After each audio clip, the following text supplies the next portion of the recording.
Good morning, good afternoon, depending on where you're joining us from. I'm Nadine Saeed, co-founder of The Art Spread, and with me I also have co-founder Rawanita Diaz. Hello, everyone. Thanks for being here with us today. We also have some of our board members in attendance. So we have with us Allison Potts, if she wants to wave hello. And Mateo Diaz as well. Hello, everyone. Hey, Mateo. And sorry, I'm just letting some people in. Tanya is also going to appear with me in person. So we'll just wait a minute for her. And in the meantime, just to let you all know, if you're looking for last minute Christmas gifts, look in our shop. We not only have art from our artists, we also have affordable gifts under $30. So check it out if you're wondering what to do last minute. We still have some options for you, and we can ship it out as quickly as you need it. With that, we want to thank everyone for coming. We are recording today and we'll have captions on, so try to speak slowly. And today's event is the Human Rights Awareness event. So what is human rights? Really simple definition to use is it's a right that is believed to belong justifiably to every person. And with that, I will pass it to Rawan, who will talk about the human rights logo, the significance and what it means, which is what I've been painting today. Okay, so here we have our template of the human rights logo. And this is a fairly new logo. It began in 2011. It started with a worldwide competition and received 15,000 entries from almost 200 countries around the world. And the winner of this logo, his name is Predrag Stakic, and he's from Serbia. At the time, he was a 32-year-old freelance graphic designer. And the great thing about this is that there wasn't a logo to represent human rights awareness throughout the entire world. And there wasn't an art piece that could do that, where it unified people and brought everyone together around one visual image. So this was a really big deal to have. And let me break down the logo for you guys. So it's a hand and a bird. And the hand is a universal symbol for all people of all nations. And the bird is a universal symbol of freedom and peace. And you can kind of see how the thumb wraps around the bird. And this is our take on the logo. If you look on online or on our website, you can see more of the official logo. But this is our take of it because, we're going to take a creative expression. And we've added some details just to make this more obvious that it is a bird. And with this, we'd also like to talk about things that you could write across the logo. So we're talking about human rights, and some of those include freedom from slavery and torture. And then we also have the right to life, liberty, expression, work, and education. So this is one example of how we can represent our rights. Yeah. And then Nadine will write them in the chat so that we can reference them later on. So you can choose the color that you'd like to paint with, and then also maybe choose the word that resonates with you the most.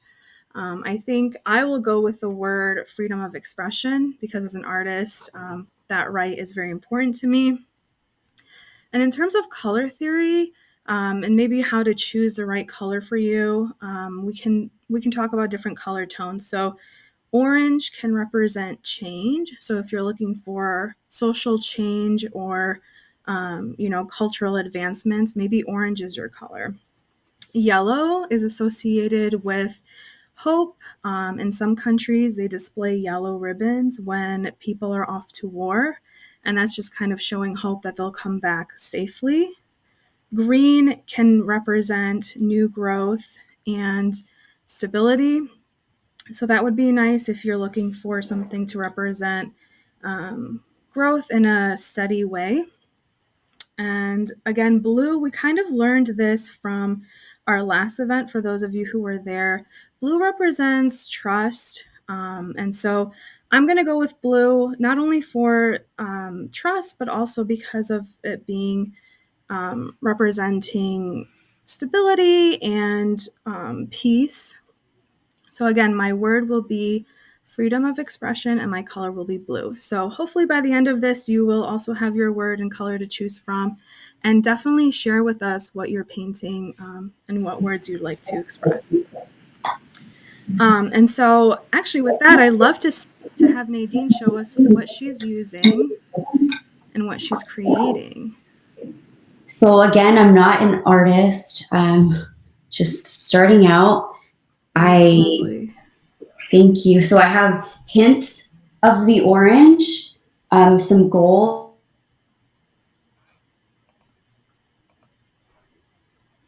which looks really nice Oh, too. nice, Tanya.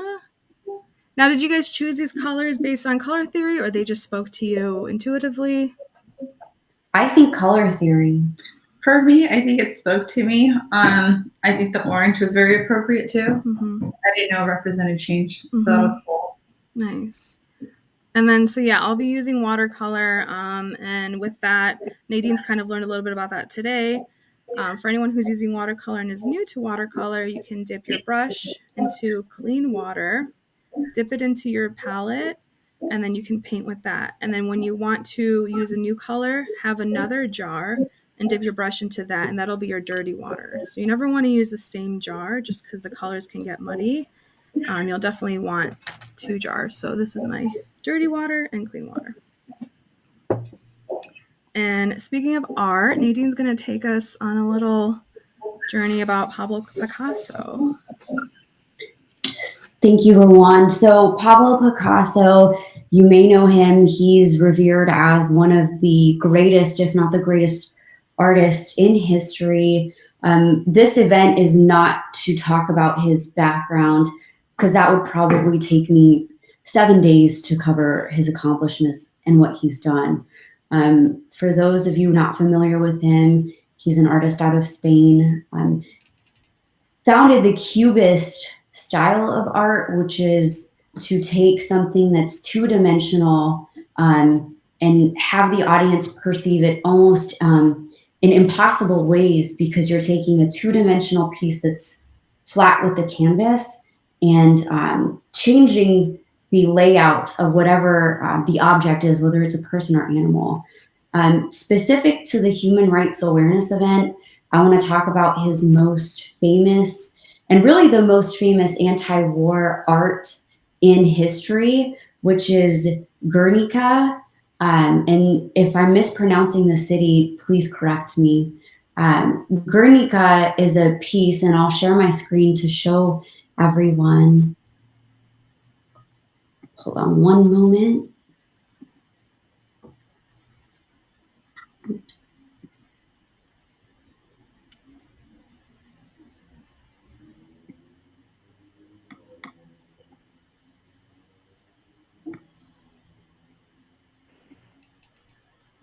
I'm so sorry. Technology for some reason is not.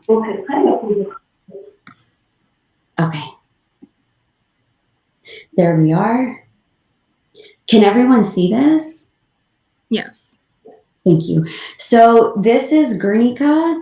It's a very interesting, dense piece.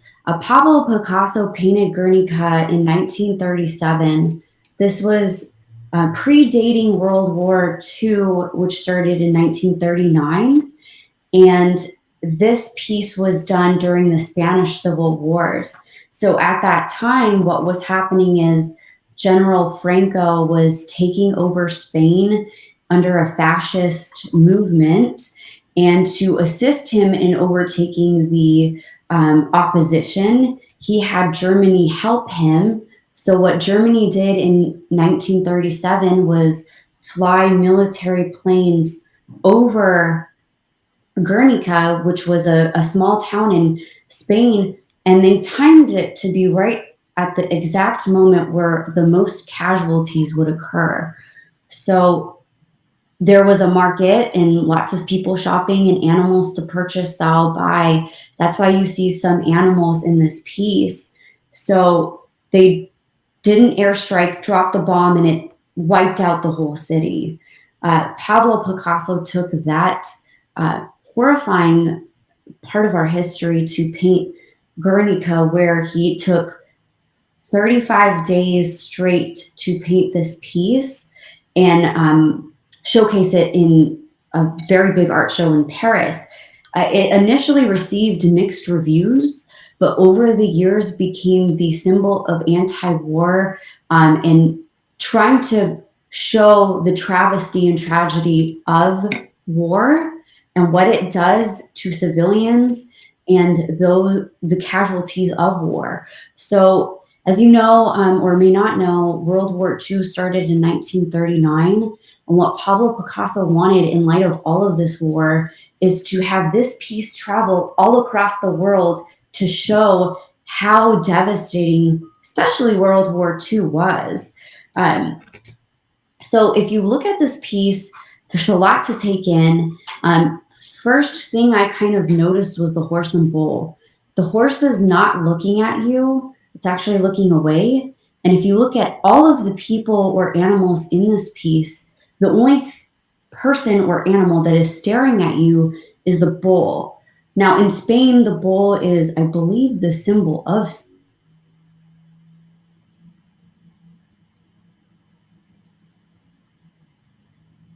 it's looking at you almost with very cold eyes, and those have said the bull represents the very detached dictators. Like at the time, it was General Franco, and then you had Mussolini in Italy, and then you had Joseph Stalin in the Soviet Union, and obviously the worst, arguably the worst, which was Adolf Hitler.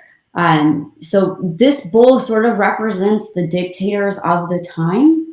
If you look at this woman on the right, so she's caught in what appears to be a burning building, which is what happened when the bomb dropped, is they were stuck. And her arms are uplifted, sort of crying out for help, whether it's to a higher power or the planes to stop that were flying over Guernica. It's debated which one it is. Then if you look at this woman who's sticking her head out of a building, she appears to not be able to get out. And you can also see that the stigmata symbol in her other hand, she's holding the only light that's illuminated in the whole piece. So ironically, the light is not coming from the 20th century bulb. It's coming from the oil lamp. And some people are looking up towards it for hope. You have the horse, which is sort of styled as almost like a newspaper, and the horse is dying. You have another woman who's trying to escape, but her leg is broken and she's bleeding.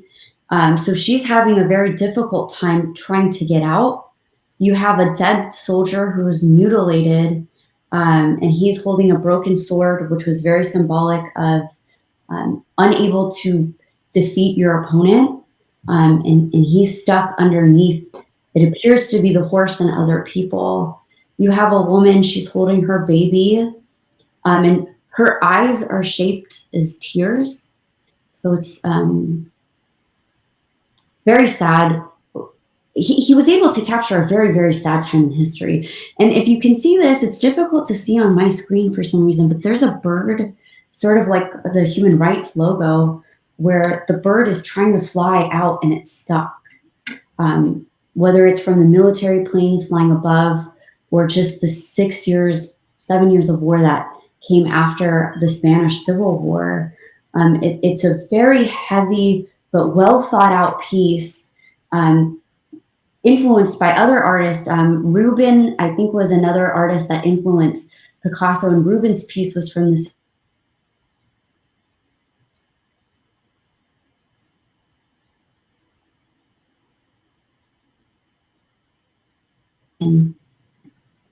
explain. So this piece, for years after he painted it, became the symbol of anti-war. So when we had the Vietnam War here in the United States, a lot of protesters put up very big signs carrying this piece, had the piece as their symbol to show that we should not go to war. And mind you, the Vietnam War, I believe, was 1971 when they were protesting it. So this was almost 40 years after it was originally painted. And Picasso wanted every single country to see the travesty of war. So he delivered it to the United States, where we held it for 40 years, and also helped the Spanish refugees come to the United States, so that as it traveled across the world, people could see the travesty of war and really understand what it was doing, especially to the civilians who had no part in the war either way. As recently as 2003, when after we had declared war with Iraq, or maybe it was just sometime before that, I'm getting my dates a little mixed up. So there was a conference meeting with all of the UN leaders when we were deciding whether to go to war with Iraq or not. And in the backdrop of that meeting was this piece, Guernica. And Colin Powell at the time had requested that the piece be covered because he didn't want that in everyone's face to show how damaging a new war could be. And obviously we saw what happened with that war. So art is very powerful in telling the story of the times. It carries on throughout history. Up until 2011, as Rowan was telling us, there wasn't even a human rights logo. So Guernica really did say a lot without saying a word. And if you ever have the chance to see it, it's 11 feet wide and 26 feet in length. It's huge. So imagine he did this in 35 days straight to really exemplify how damaging the war was. And then obviously we saw what happened with World War II. With that, I do want to pass it, unless anyone has any questions, to Rowan to introduce our first guest speaker, who we're very excited and grateful to have, also incorporating art to tell a story of what's happening in current times. Yeah, and just a quick thought too about the art piece Guernica. I think it does I don't think it necessarily, and I could be wrong, I don't think Picasso created it to take a stance. I think it's more of, this is the seriousness of what happens. And whether you are pro-war, against war, that doesn't really matter in the interpretation. It's just about, this is the reality and this is the responsibility and seriousness of making these types of decisions. And it's incredible that one visual art piece can do that. And yes, so I am very excited to introduce Mimi Thin. She is a fellow lover of art and architecture. We studied architecture together at Lawrence Technological University. We've done design competitions together. I've gotten to know Mimi as a friend and as a professional, and I have so much respect for her. She is studying to get her master's degree in architecture at LTU. And she has lots of experience in the professional realm of architecture and construction. And there's a quote that I really want to share with you that Mimi has stated, and I think it's perfect for this event. So she says, "I believe we can build better spaces through love." And I think Mimi has demonstrated her love and compassion for people through her architectural studies, especially with her recent work with the infographics that she's going to share about on Myanmar. And I'll let Mimi take that. Thank you, Rowan. I have known you and also your husband, Mateo, for quite some years. And we did have some fun times together. And I'm really proud of what you have achieved with the Devil Paint and also the art spread. Thank you. It's always nice to see a creative community helping spread awareness on this kind of really important topics through inclusions and art. So yeah. Thank you. I can start this conversation with a bit of introduction on what is happening in my country, Myanmar. It is formerly known as Burma. And as you are aware, the country is going through some political unrest from recent coup d'etat that occurred in about I think it's the 1st of February this year. And the coup returned the country to full military rule after kind of like a short span of quasi democracy that begins in like 2010 or 11. So yeah, Myanmar once had one of the fun fact like Asia's best education system back then, and it was one of the leading nations in East Asia, like way before my parents were even born, I think. Everything falls apart when the military dictatorship took control of the country. So yeah, we can see how the military has always like dictated and controlled the country for decades. If we look back the history, I would like to share the infographic that River talked about that I created as part of my graduate studio work. Can everyone see this? Yeah, I can see. Yeah. So yeah, this basically is a timeline highlighting the tyranny of the Myanmar military for several decades. So forgive me if I do not cover in great detail. So this timeline alone cannot do the justice on how complex the political history of the country is. So, but I at least hope that this will provide a glimpse of what the country's political history, so we can get a better understanding of why Myanmar in this situation and why is happening today. So, can you please zoom into the top part of the graphic? Yeah. So yeah, you can see that the country gained our independence from the British about 73 years ago. And then in later years, we had our first general election, and that didn't last long because after 2 years of people's elected government, a military coup actually occurred, and from then on, the military has been actually holding its power grip till the end of 2010. So of course, there were countless unrest, conflicts, injustice, and protests during those time as well. So if you can like scroll all the way down to the bottom, like we can finally see some light at the end of this long tunnel in 2015, after 52 years later, when the people got the government that they have actually wanted and voted for. Of course, that didn't last long as well. The country was during those times, the country started healing and progressing better, even though everything was not in a perfect condition. So the Myanmar military later again did the coup, and that's what the recent coup is. So yeah, people are not happy, and we do not want to go back to those dark ages of military dictatorship. So the entire country protest peacefully in the beginning, and then reject the coup. However, many of us were like beaten to death, shot by snipers, dragged to be imprisoned, and burned alive by the military soldier inhumanly and unjustly till today. So this is where we are right now at the moment, resisting the hunter force in any possible way, so that we, in the hope of gaining freedom and justice one day soon enough. There's so much more left to be covered, but what I said is just a tiny bit of a tip of the iceberg. So yeah, but for the sake of keeping up with the time, I'm not going to talk everything in great detail, but just please feel free to look at the infographic I have shared with the Aspert and also Rowan. So if you are interested, yeah, ask for that, and then also like Google or like keep up with the news of what's happening in Myanmar, so you have kind of some kind of awareness about it. Yeah, we will have Mimi's infographics. There's, I think, 4 really beautifully done infographics. We will share that on our blog later on this week so that you can take a closer look at all of that. And we do have some questions. One question is, did you create that infographic? Yes, I did. What inspired you to create this?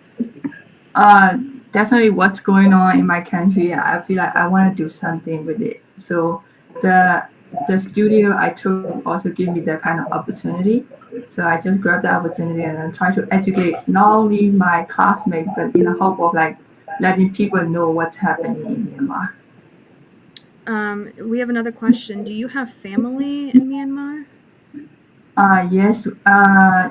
All my families are in Myanmar, apart from me and my sister.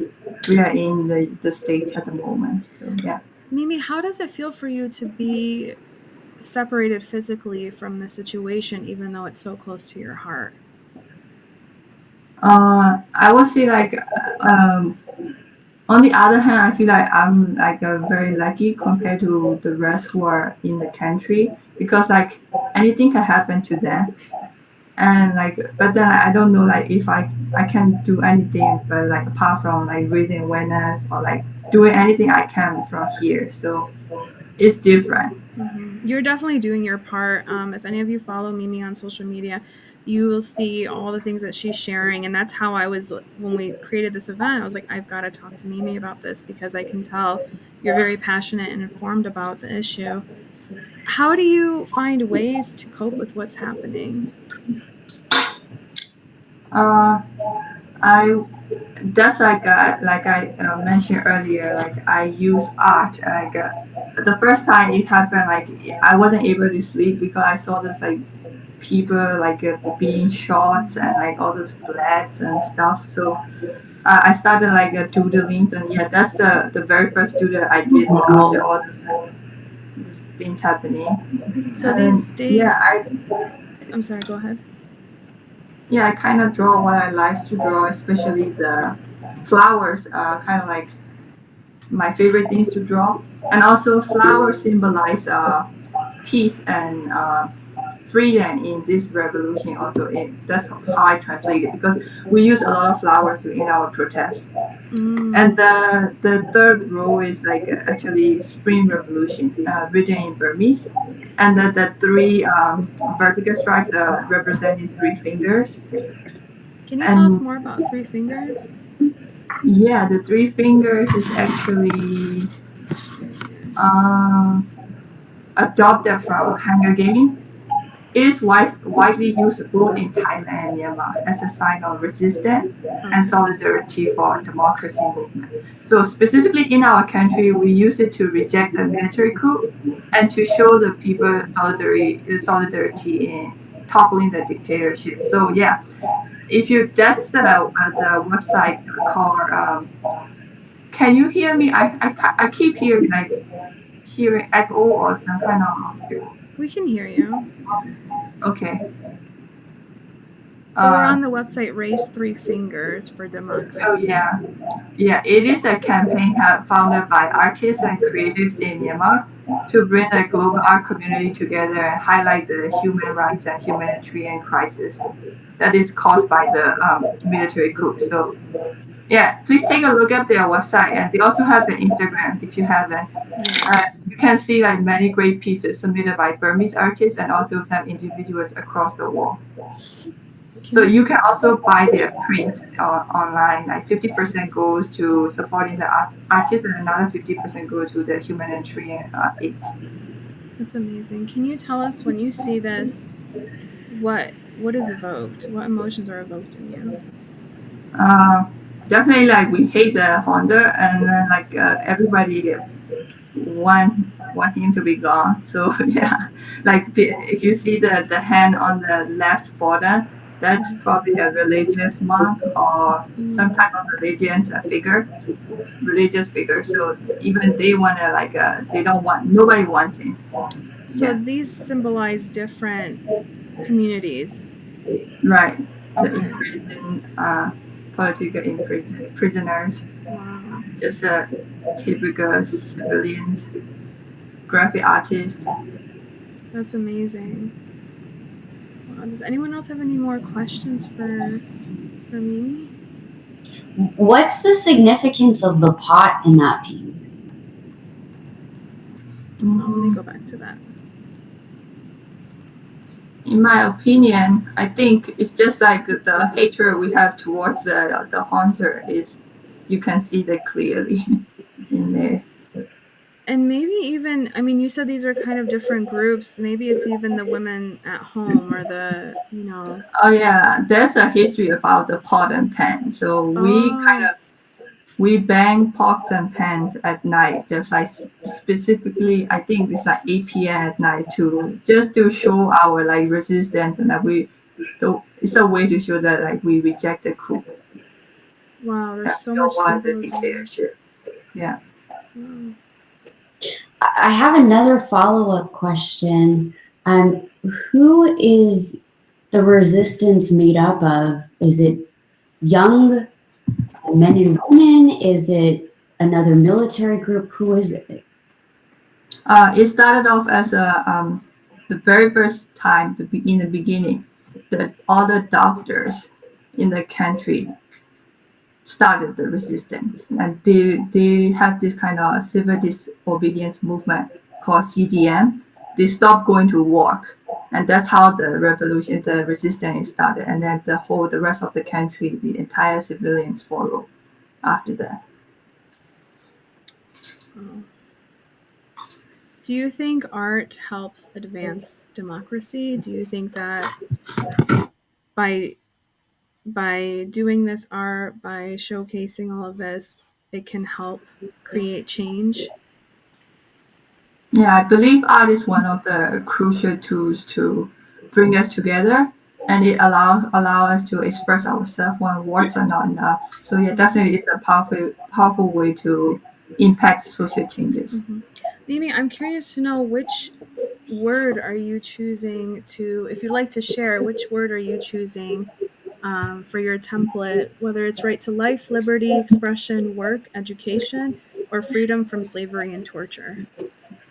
I would say freedom from slavery and torture, and let me take a look at how to like turn off my virtual background so I can share it. So because yeah, we'd love to see that. Mimi is also a really talented artist as well.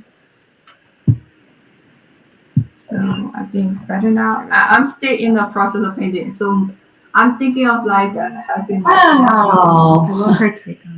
Yeah. This is the country flag. So I'm having yellow, green, red, and then inside would be the symbol with the letter. Wow, that's amazing. Wow. Thank you for sharing that. Wow. And Mimi, also another question is, do you feel that female artists in Myanmar are equal to male artists, or do you feel that there is some sort of a difference there in terms of human rights? I think in terms of the artist community, in my opinion, I think it's a really inclusive and healthy community. But if we're talking about the military junta and their oppression, they definitely oppress the artists and the creative individual way more than any other. Wow. Especially.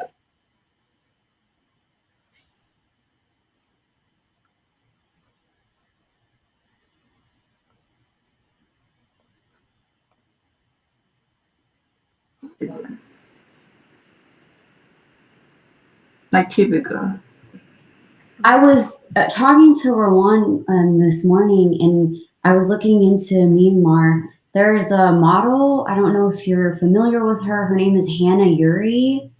She left Myanmar, fled to Korea, and is blacklisted. So if she comes back, she said that she'll either go to prison or get killed, because she spoke out and tried to raise awareness through her platform of modeling and being able to shed light on the issues.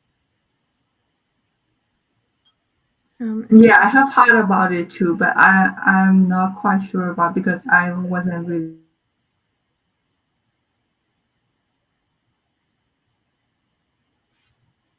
She's okay. Me too. And we have a raised hand from John Doe. I don't know if that was intentional or not, but go ahead. You can put in the chat or speak up if you'd like to say anything. And Mimi, just to check on your family, are they doing okay? Are they safe? Yeah, thankfully at the moment they are fine. That's really good to hear. Do you feel like you're able to visit? Definitely not at the moment. Yeah, I planned to go back and go visit last summer, but then the COVID, and then now it's Coupe, and it makes it really impossible for me to visit at the moment. We have another great question from John Doe. Can street art exist during the coup? Actually, there are a lot of like street arts during the protest, and I think there's still like if you Google it, like, you will see some like wall art on it, but it will definitely put you in danger if you get caught, for sure. Right. Wow, that's amazing. Well, if anyone has any more questions for Mimi, go ahead and ask them now. You can also ask more questions in the chat as we go on. Mimi, thank you so much. That was really informative. I love learning about the history of your country and and what's happening now. And if there are ways that we can do more, please share that with us, and we'll share it with our audience as well. Thank you, Rowan. Yeah.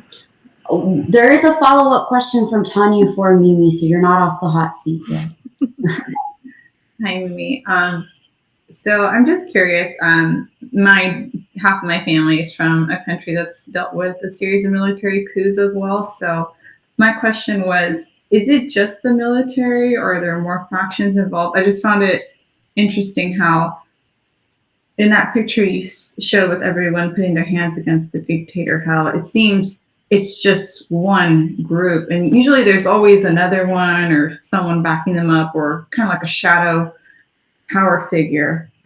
And I just found that interesting. I was just wondering if there's anything else. Yeah, so in our case, I would say definitely military is the main one. Like it control like whatever other group behind it. It's just military against the people at the moment. Great question. Mm-hmm. We have our next guest speaker, and I've been practicing your name, so help me out if I get it wrong. His name is Kwang Hee-yu. Got it. Okay. So he's incredibly talented and very smart. He graduated from high school with the 3.9 GPA. He is now a freshman at Lawrence Tech University in Southfield, Michigan. He's also studying to be an architect and is from Myanmar. I mean, he's going to talk about the experience he has had and how we can also shed light on the issues with Myanmar right now.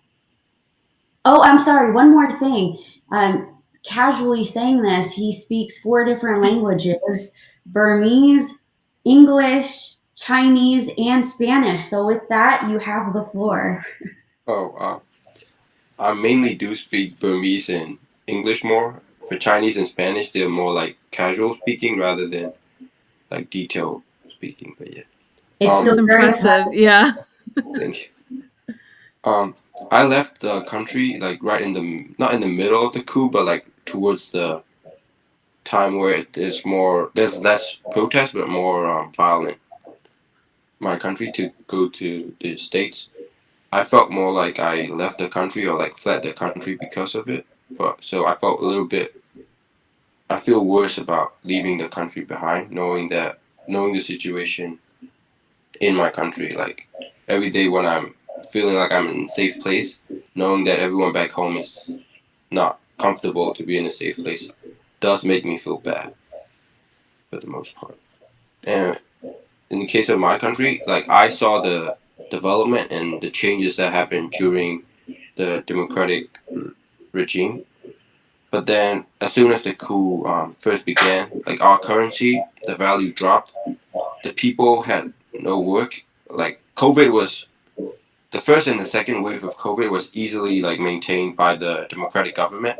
But then, as soon as the coup happened, they were not able to like maintain the third wave of COVID, and a lot of people were not able to go to the hospital. So most people who would have survived did not survive because of it, because the military tried to control the oxygen and everything else. So like a lot of people who shouldn't have died.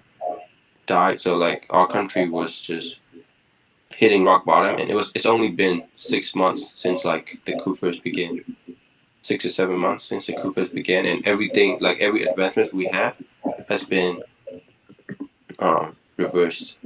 So I feel very sad. But then I also feel like I'm trying to do something in the States so that I learn this education, and somehow, if when I go back, I could be able to help my country and rebuild a future, both like physically and mentally. Oh, that's amazing. We have a question for you. Do neighboring countries like Thailand or Vietnam help the resistance? The neighboring countries like China, they don't really help because they're more supportive of the military because they're allowed to take our resources and the people if they were to side with the military. Thailand is a little bit different because the government does not support the people, but the Thailand people, they're like very supportive of our people. So they would usually like try to help us if we were to go to Thailand and stuff. and like there's usually like weapon trade and something, but the police, if they catch you going to Thailand, like running away or hiding, they would probably return you back to the military because they're also more of a military rule. I have there's a couple more questions really quickly. One of the questions is you expressed that this was very hard for you to leave your country in the middle of all this, and we're glad that you're here and safe and able to, do something that you can give back to in the future.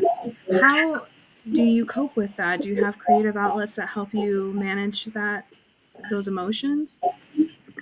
Yes, I usually try. I began drawing like when COVID first began.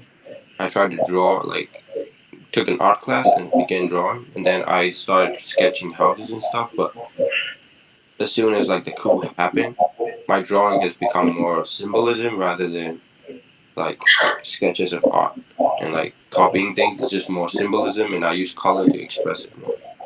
Very nice. So If you have any examples, whether they're nearby or not, definitely send them to us, and we love to share it with people and kind of just show them how you're able to express yourself in the use of color and abstractness.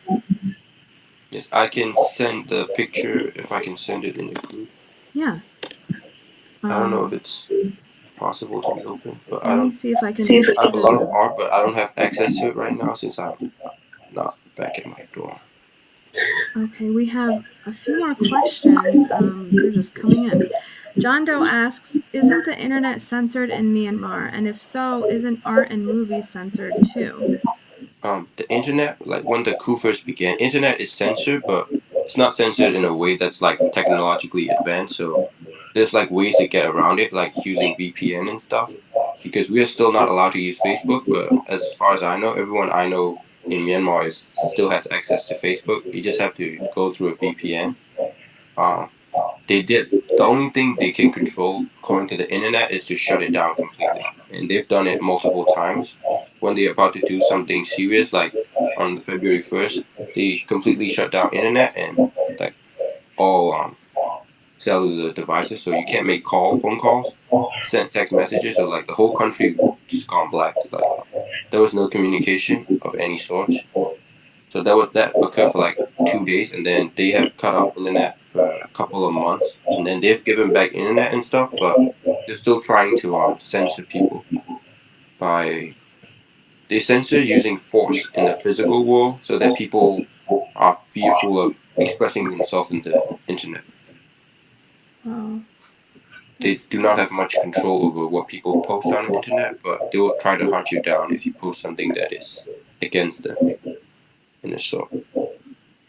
I have a question for you. Do you feel like your art is symbolic of the same art that artists in Myanmar produce? I know Mimi told us that they use a lot of flowers in their artwork, or is this something that's more personal to you? For me, I like the color red. Like that's always been my favorite color, so I use red a lot more often. But then since the coup happened, like our symbolism for freedom is red. Red has always been a color of like our freedom of in our fight for freedom. So I use a lot more red than most artists. I do not really draw flowers, but I understand that like flowers is an expression of peace and hope, and I admire the drawings like that. But I've never drew any flowers in that case. But yeah, Oh, that's neat. it's more of like a red versus green sort of thing. The green being the bad, like the greed, the money, then the red being freedom and fighting. How do you think we can spread awareness of the situation outside of today's event? Because a lot is like happening. I sometimes fear that when I tell people everything, it's like overwhelming for them because it is overwhelming for people who are actually experiencing it. It'd be too overwhelming to share like everything. So one thing I would say is currently there are just two groups of people. One people who are fighting for the freedom of the country, and the other who are fighting for their own greed and money, like control of power. And they have all the guns and resources. The people try to protest, have peaceful protests, but they open fire into crowds and they kill people. They kidnap people. They put people in prison. They torture them. So now people are moving towards more weaponized revolutions where people try to use guns and weapons to, but because there's such a difference in like manpower and like resources, they have to rely on the donation of the people and like other help and charity in order to get those resources and try to fight them back. So it's been hard, but they're trying their best. Mostly these are young people. They could be men and women, the younger generation who try to fight them. And there have been like multiple victories in certain places. There have been like freedom areas where the military no longer has control over it. They do try to like do airstrikes and stuff, but it's like they don't really have manpower in those areas, and those are like the safe zones for people. Yeah, the way to support it would be to show them the footages of people trying to peacefully protest, because I feel like that's a good image of it. But then to get real support, they have to like donate to the NUG, which is the national government that has been created, but they don't actually have a physical government because they're only online. Because if they were to create something that's more physical, the military would definitely try to take them down. So one way we're supporting would be trying to just donate money to them or to charity, which will indirectly just go to people and refugees more often if people are not comfortable donating to like weaponized revolution. And we will definitely get those resources put up on our website during our blog post. Am I frozen? I don't know if I'm frozen. Everyone else is frozen. Oh, am I back? Oh yes. Okay. I was saying we will definitely get those resources from you and from Mimi and do our own research as well. And we'll compile everything into a really nice blog post so that people have a place to go to where they can share the art that these Burmese artists are creating and find ways that they can support through the donations like you mentioned. And I'd like to see if we have any more questions. Do you have Instagram accounts? And if so, would you like to share that with us so that we can all stay connected? Yes, I follow the art spread on Instagram. It's I forgot my Instagram handle. So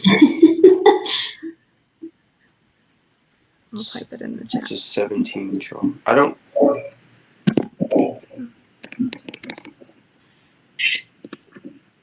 All right, so I did follow Artspread, and I think Artspread has also followed me back. yes. And then I think we have another question. Oh, how long have you lived in the U.S.? I moved here in August, so it's been like 4 months, just a semester of university. And the same question I gave to Mimi. Do you feel like you feel safe enough to go back and visit your family that's there? I do feel safe enough to go back to the country, but then it'd be really hard for me to leave again, because they would do background checks and stuff if you want to leave the country.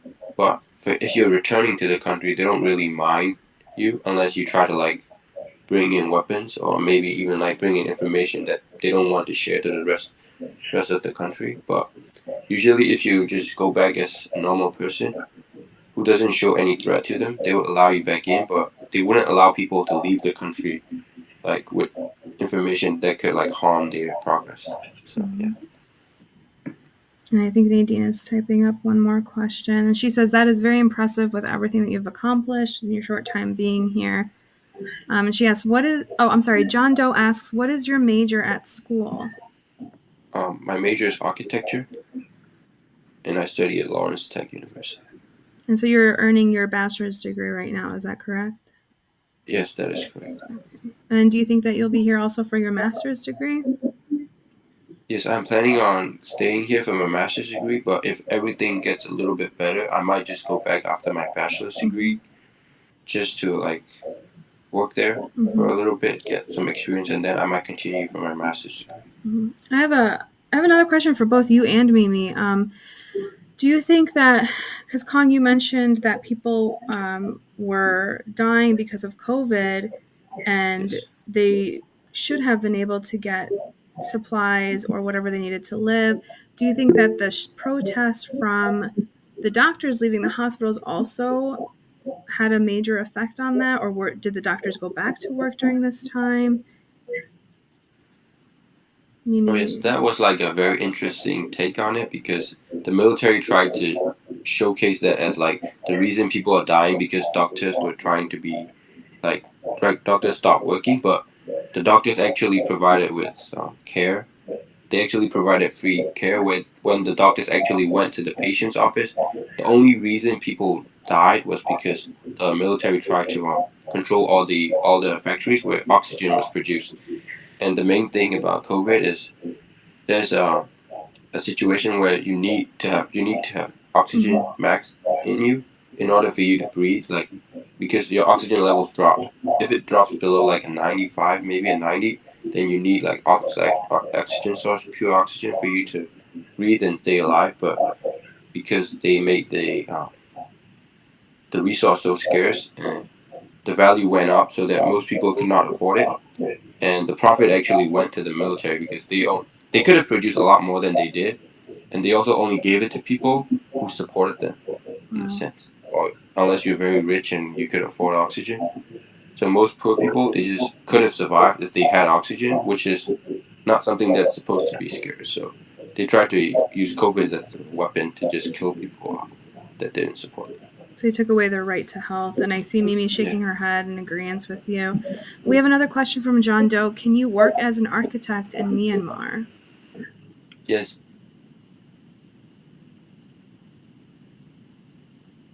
Oh, I froze again. Different entity where an architect's job could also be the person who draws and actually does the construction work. But in my country, you have to do both of it. You have to be the one who designs it, and you have to be the one who makes sure the building actually stands. Okay, so almost like an architect and an engineer. Yes. Yes. Wow. Does anyone else have any more questions? This was really great to get to know you both and your relationship with your country and all the things that you can do while still being away and ways that you can support people in Myanmar.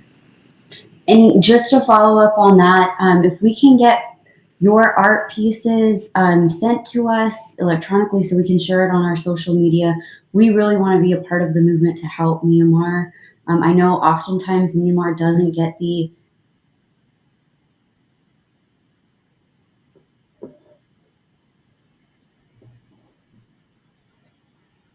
know the country. So we just want to shed light as much as we can on the issue. So send us your art pieces so we can put that on our social media handles.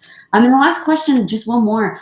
What is the art or animal, if one exists, that symbolizes Myanmar? Oh, the peacock definitely symbolizes Myanmar. Why? Peacock.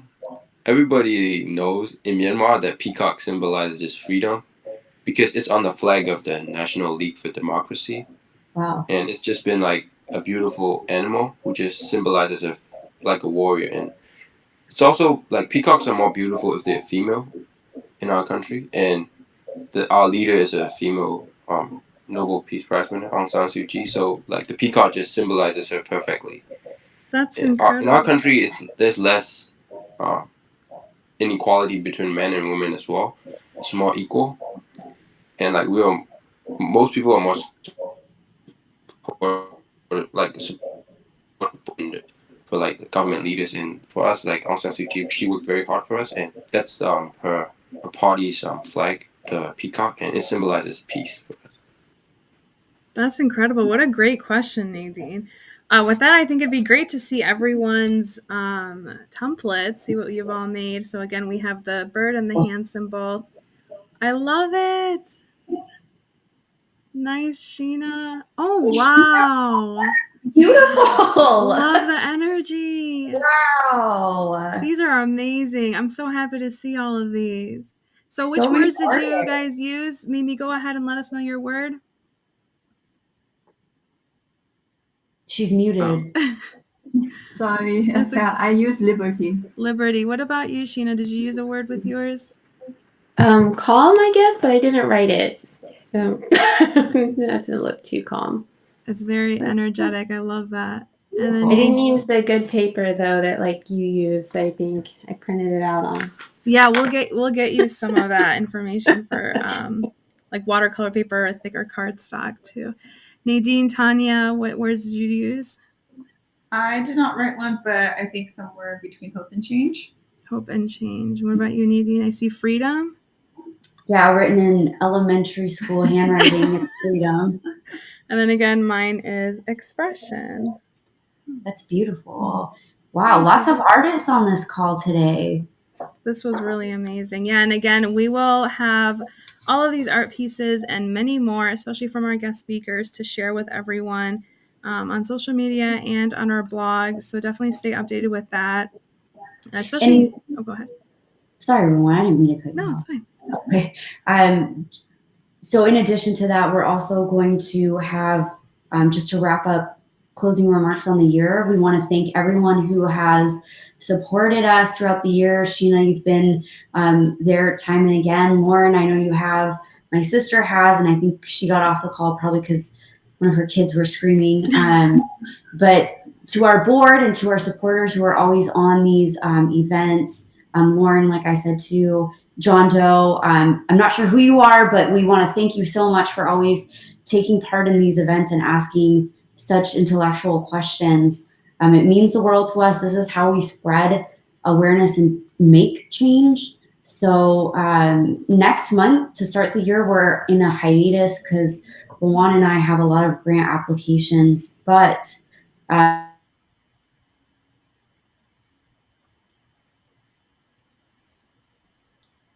gifts that are affordable and will blow whoever you purchase their art for. It will blow their minds away. The art is really, really nice and impressive. So check it out. And we can't wait to have all new events with you all folks next year. And to our guest speakers, we can't thank you enough. It was very enlightening. Thank you all so much. And with that, I guess that's the end of our event today. Merry Christmas, Happy Holidays to you all. Sheena, come visit me, please. I can't wait. And Merry Christmas, everyone. Bye, everyone. Thank you. Bye. Thank you. Bye-bye. Bye. Bye. Hey, John. Hi, John.